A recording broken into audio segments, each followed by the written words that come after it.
ഏതായാലും ഇപ്പോൾ ഈ ഒരു പഹൽഗാമിൽ നടന്നിട്ടുള്ള ഒരു അറ്റാക്കിൽ ഇപ്പോൾ ഹമാസ് ബന്ധം വല്ലാതെ അങ്ങ് പറയുന്നുണ്ട്. കാരണം 2023 ഒക്ടോബർ 7 ഇതുപോലെ തന്നെ ഇസ്രായേലിലേക്ക് നുഴഞ്ഞു കയറി അവിടെ ഉണ്ടായിരുന്ന സാധാരണക്കാരായിട്ടുള്ള ജനങ്ങൾക്ക് മേൽ ഹമാസ് നടത്തിയിട്ടുള്ള ഈ പറയുന്ന ഇതേ രീതിയിലുള്ള ഒരു അറ്റാക്ക് നമുക്ക് എല്ലാവർക്കും അറിയാം. അന്നും ഇതുപോലെ ഒരു മതവിഭാഗത്തെ, അന്ന് ജൂത മതവിഭാഗത്തെ അവർ തെരഞ്ഞു പിടിച്ച് ഇത്തരത്തിൽ കൊലപ്പെടുത്തുന്നതും അതുപോലെ തട്ടിക്കൊണ്ടുപോകുന്ന രീതിയാണ് കണ്ടത്. ഇപ്പോൾ പഹൽഗാമിലും സംഭവിച്ചിരിക്കുന്നത് അത് തന്നെയാണ്. അതുകൊണ്ട് ഇപ്പോൾ ഒരു ഹമാസ് ബന്ധം ഇതുമായിട്ട് സൂചിപ്പിച്ച് അല്ലെങ്കിൽ അതുമായി ചേർത്ത് ഇപ്പോൾ പല റിപ്പോർട്ടുകളും പുറത്തു വരുന്നുണ്ട്. ഇപ്പോൾ പൊതുവിൽ പറയുകയാണെങ്കിൽ ഇന്ത്യ ഇതുവരെ കാണാത്ത തരത്തിലുള്ള ഒരു ആക്രമണമാണ് സംഭവിച്ചിരിക്കുന്നത്. കാരണം ഇതിനു മുമ്പ് പലതരത്തിലുള്ള ഭീകരാക്രമണം സംഭവിച്ചിട്ടുണ്ട്. പക്ഷെ അവിടെയൊന്നും ആരുടെയും ജാതി തിരയുന്ന സംഭവം ഉണ്ടായിട്ടില്ല. ഭീകരാക്രമണം എന്ന് പറയുമ്പോൾ അത് രാജ്യത്തെ ജനങ്ങളെ മുഴുവനാണ് ബാധിക്കുന്നത്. ഒരിക്കലും ഒരു മതവിഭാഗത്തെയോ ജാതിയെയോ ഒന്നും തന്നെ അല്ല ബാധിക്കുന്നത്. പക്ഷെ ഇവിടെ എന്തുകൊണ്ട് അങ്ങനെ ഒരു സംഭവം ഉണ്ടായെന്ന് ചോദിച്ചാൽ കഴിഞ്ഞ ദിവസം തന്നെ നമ്മൾ പറഞ്ഞതാണ്, ഒരു മതവർഗീയത രാജ്യത്തിനകത്ത് സൃഷ്ടിക്കാൻ വേണ്ടി നടത്തിയ ഒരു ശ്രമമാണ്. അതിനെ ശക്തമായി തന്നെ നമ്മൾ ഒന്നിച്ചു നിന്ന് തന്നെ ചെറുത്ത് നിന്ന് തോൽപ്പിക്കുകയാണ്. എന്നാൽ ഈ കൊല്ലപ്പെട്ടവരെല്ലാവരും ഒരേ മതവിഭാഗത്തിൽപ്പെട്ടവരാണോ എന്ന് ചോദിച്ചാൽ അല്ലെന്നും പറയേണ്ടിയിരിക്കുന്നു. ഒരു കശ്മീരി പൗരനും കൊല്ലപ്പെട്ടിരിക്കുന്നു. അതായത് ഈ വന്നിരിക്കുന്ന സാധാരണ ജനങ്ങളെ രക്ഷിക്കാൻ ശ്രമം നടത്തിയ ഒരാളെ അതിക്രൂരമായി വെടിവെച്ച് കൊലപ്പെടുത്തി. തിരിച്ച് ചെറുത്തുവെപ്പ് നടത്തിയ, നിങ്ങൾ ഇവിടുന്ന് പോകണം, നിങ്ങൾ അവരെ ഉപദ്രവിക്കരുതെന്ന് പറഞ്ഞവന്റെ നേർക്ക് പോലും തട്ടിപ്പറിച്ച് തിരിച്ച് പ്രതിരോധിക്കാൻ ശ്രമിച്ചവന്റെ നേർക്ക് പോലും വെടിയുതിർക്കാനുള്ള ഒരു രീതിയാണ് കാട്ടിയത്. അപ്പോൾ അത് മതം അവരുടെ വിഷയമല്ല. പക്ഷേ മതം അവർക്ക് ടെററിസം സപ്ലൈ ചെയ്യാനായി വലിയൊരു മീഡിയമായി അവർ ഉപയോഗിക്കുന്നുണ്ട്. അതിൻ്റെ ഒരു വ്യക്തമായ സൂചന മാത്രമാണ് ഇവിടെ കണ്ടിരിക്കുന്നത്. ഇനി ഹമാസുമായിട്ടുള്ള കണക്ഷൻ പറയുകയാണെങ്കിൽ വ്യക്തമായ കണക്ഷൻ ഉണ്ട് എന്ന് തന്നെയാണ് പറയേണ്ടത്. കാരണം മറ്റു പല രാജ്യങ്ങളുണ്ടെങ്കിൽ പോലും ഇന്ത്യയുടെ അവിഭാജ്യ ഘടകമാണ് കശ്മീർ എന്ന കാര്യത്തിൽ ഒരു സംശയവുമില്ല. അപ്പോൾ ഈ കശ്മീരിനെ ചൊല്ലി വലിയ തർക്കങ്ങൾ തന്നെയാണ് വളരെ കാലമായി ഉടലെടുത്തുകൊണ്ടിരിക്കുന്നത്. അതിൽ വിദേശ രാജ്യങ്ങൾക്ക് അതിൽ അഭിപ്രായം പറയേണ്ട യാതൊരുവിധ കാര്യവുമില്ല. ഇന്ത്യയുടെ വ്യക്തിപരമായ കാര്യമാണ്, ആഭ്യന്തര വിഷയം തന്നെയാണ്. ഒരിക്കലും പാകിസ്ഥാന് പോലും അതിൽ അവകാശം പറയാൻ അർഹതയില്ല എന്ന് തന്നെയാണ് പറയേണ്ടത്. ഈ സാഹചര്യത്തിൽ ഹമാസ് ഒരു ഘട്ടത്തിൽ ഹമാസ് നേതാക്കൾ യഹ്യ സിൻവറിൻ്റെയൊക്കെ തന്നെ പ്രതാപകാലത്ത് പറഞ്ഞിട്ടുണ്ടായിരുന്ന ഒരു സ്റ്റേറ്റ്മെൻ്റ് ഉണ്ട്. ആദ്യം നടക്കാൻ പോകുന്നത് പലസ്തീൻ്റെ മോചനമാണ്, ഫ്രീ പലസ്തീൻ. ഈ മുദ്രാവാക്യം ഏറ്റെടുത്തുകൊണ്ട് പലസ്തീനെ പൂർണ്ണമായി മോചിപ്പിച്ച് ഇസ്രയേലിനെ തളർത്തി, ഇസ്രയേലിനെ എന്താക്കി, തടവിലാക്കി, അതിനുശേഷം പിന്നീട് ലക്ഷ്യം വെക്കുന്നത് കശ്മീരാണ്. വളരെ പരസ്യമായി തന്നെ ഹമാസിൻ്റെ യശശരീരനായ ഒരു നേതാവ് പറഞ്ഞതാണ്. ഇന്ന് അദ്ദേഹം ഈ ഭൂമുഖത്തില്ല. അതിന് കാരണം എന്താണെന്ന് നമുക്കറിയാവുന്നതാണ്. അപ്പോൾ ഇങ്ങനെയുള്ള ഐഡിയോളജി ഫോളോ ചെയ്യുന്ന ഒരു ഗ്രൂപ്പ് ആളുകളുമായി ചേർന്നുകൊണ്ട് പാകിസ്ഥാൻ പ്രവർത്തിച്ചു എന്നുള്ള സംശയം ഉണ്ടായിരുന്നു. നേരത്തെ നമുക്കറിയാം, അഫ്ഗാനിസ്ഥാൻ താലിബാൻ ഏറ്റെടുത്തപ്പോൾ വലിയൊരു പ്രതിസന്ധി ഉണ്ടാകുമെന്ന് നമ്മൾ ഭയന്നു. പക്ഷെ നമ്മളെ സംബന്ധിച്ച് വലിയ പ്രതിസന്ധി ഇല്ല ഇന്ന് എന്നുള്ളത് യാഥാർത്ഥ്യമാണ്. പാകിസ്ഥാനെ സംബന്ധിച്ചാണെങ്കിൽ വലിയ പ്രതിസന്ധി പിന്നീട് ഉടലെടുക്കുകയും ചെയ്തു. താലിബാൻ ഭരണകൂടം അവർക്ക് നല്ലൊരു ഭരണം കാഴ്ചവെക്കണമെന്ന ആഗ്രഹമാണുള്ളത്. ഇപ്പോൾ ഈ വിഷയത്തെ താലിബാൻ പോലും അപലപിച്ചിട്ടുണ്ട്. അതാണ് ഏറ്റവും വലിയൊരു കാര്യം. ഇനി ഹമാസിൻ്റെ പ്രധാനപ്പെട്ട നേതാക്കളുമായും നേരത്തെ ഞാൻ പരാമർശിച്ചതുപോലെ തന്നെ പാകിസ്ഥാൻ സൈനിക മേധാവി അസിം മുനീർ ഒരു കൂടിക്കാഴ്ച നടത്തിയിരുന്നു.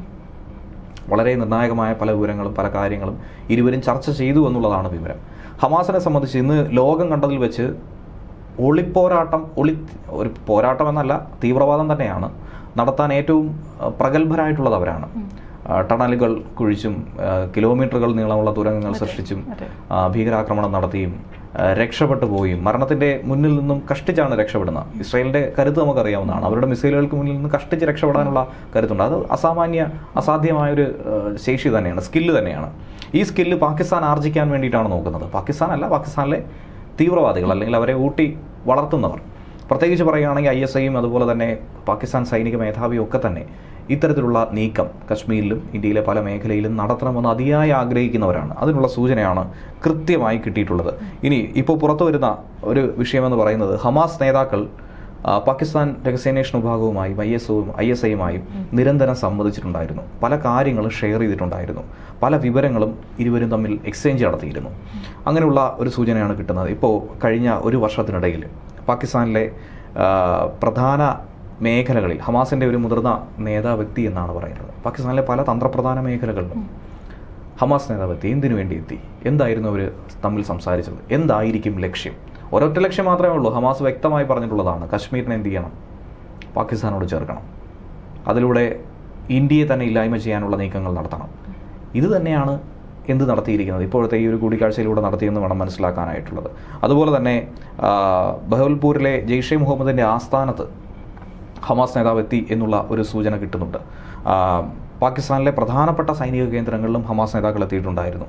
ഇതൊക്കെ ഇന്റലിജൻസ് ഏജൻസി കൃത്യമായ സൂചനയോടുകൂടി പറയുന്നതാണ്. ഇനി ഇന്ത്യയെ സംബന്ധിച്ച് നോക്കുകയാണെങ്കിൽ കൂടുതൽ തെളിവുകൾ കൂടി കിട്ടിക്കഴിഞ്ഞാൽ അന്താരാഷ്ട്ര വേദിയിൽ ശക്തമായി ഇത് ഉന്നയിച്ചുകൊണ്ട് പാകിസ്ഥാനെ കീഴ്പ്പെടുത്താൻ സാധിക്കുമെന്നുള്ളതാണ് നയതന്ത്രപരമായി നോക്കുകയാണെങ്കിൽ ഉള്ളൊരു വിഷയം. തിരിച്ചടിക്കുന്നതിൽ ഇതൊന്നും തന്നെ ഒരു വിഷയമല്ല എന്നുള്ളത് കൂടി എടുത്തു പറയേണ്ടതാണ്. മറ്റൊരു ഭാഗത്ത് തിരിച്ചടി ആരംഭിച്ചു കഴിഞ്ഞു എന്ന് അതിന്റെ ഒരു ഡീറ്റെയിൽസ് ഇപ്പോൾ കുറച്ച് മിനിറ്റ് മുന്നേ വന്നിരുന്നു. നാവികസേന, ഇന്ത്യൻ നേവിയാണ് ഇപ്പോൾ INS സൂറത്ത് അല്ലേ, മിസൈൽ ഡിസ്ട്രോയർ ആണ് അത് ഇപ്പോൾ ഒരു പരീക്ഷണം നടത്തിയിരിക്കുന്നു എന്നുള്ളതാണ്. ഇതൊരു കൃത്യമായിട്ടൊരു സൂചന തന്നെയാണ് ഈ ഒരു സമയത്ത്. കാരണം ഇപ്പോൾ ജനുവരി മാസത്തിലാണ്, ഈ വർഷമാണ് INS സൂറത്തും മറ്റ് 2 കാൽവരി ക്ലാസ്സിൽ വരുന്ന 2 കപ്പലുകളും കമ്മീഷൻ ചെയ്തിരിക്കുന്നത്. അപ്പോൾ ഇത് കമ്മീഷൻ ചെയ്ത് ശക്തമായി നാവിക ശക്തി വർദ്ധിപ്പിക്കുക, പ്രതിരോധ കോട്ട ഉറപ്പിക്കുക എന്നുള്ളതാണ് പ്രധാനപ്പെട്ട ലക്ഷ്യം. നമുക്കറിയാം പാകിസ്ഥാന്റെ മിസൈൽ പരീക്ഷണം നടക്കുന്നുവെന്നറിഞ്ഞുകൊണ്ട് INS വിക്രാന്ത് അങ്ങോട്ടേക്ക് റൗണ്ട് ചുറ്റുന്ന ഒരു വാർത്ത നേരത്തെ വന്നിരുന്നു. സമാനമായി തന്നെ ഇന്ത്യയും ഒരു പരീക്ഷണം നടത്തിയിരിക്കുകയാണ് സൂറത്തിൽ വെച്ച്. ഇങ്ങനെ ഒരു പരീക്ഷണം നടത്തിയിരിക്കുന്നത് പാകിസ്ഥാനുള്ള ഒരു ഇതാണ്, ടൈം കൊടുത്തിരിക്കുകയാണ്, കൗണ്ട് ഡൗൺ ടൈമാണ്, തുടങ്ങിക്കഴിഞ്ഞു. ഒരു തരത്തിലുമുള്ള ദയയുടെ ഒരു കണിക പോലും അർഹിക്കുന്നില്ല, ഒരിക്കലും ഞങ്ങളിൽ നിന്ന് പ്രതീക്ഷിക്കരുത് എന്നുള്ള ഒരു സൂചനയാണ് നൽകുന്നത്. ഏത് സമയവും തിരിച്ചടിക്കാനായി തയ്യാറായിരിക്കുക എന്നാണ് സൈന്യത്തോട് ആഭ്യന്തരമന്ത്രി അമിത്ഷായും പ്രതിരോധ മന്ത്രി രാജ്നാഥ് സിംഗും പറഞ്ഞിരിക്കുന്നത്. ഒരു തരത്തിലുമുള്ള ഒരു തരത്തിലുമുള്ള ലാഗും ഇന്ത്യയുടെ ഭാഗത്തു നിന്ന് ഉണ്ടാകുമെന്ന് നിങ്ങൾ കരുതണ്ട. തിരിച്ചടിക്ക് വേണ്ടിയിട്ടുള്ള കൃത്യമായ ഒരു സമയം കുറിക്കുക മാത്രമാണ് ഇപ്പോൾ ചെയ്തുകൊണ്ടിരിക്കുന്നത്. എന്തായിരുന്നാലും വരും ദിവസങ്ങളിൽ നമുക്കത് കാണാം. അതിനുവേണ്ടി തന്നെയാണ് കാത്തിരിക്കുന്നത് ഇന്ത്യയിലെ 140 കോടി ജനങ്ങളും.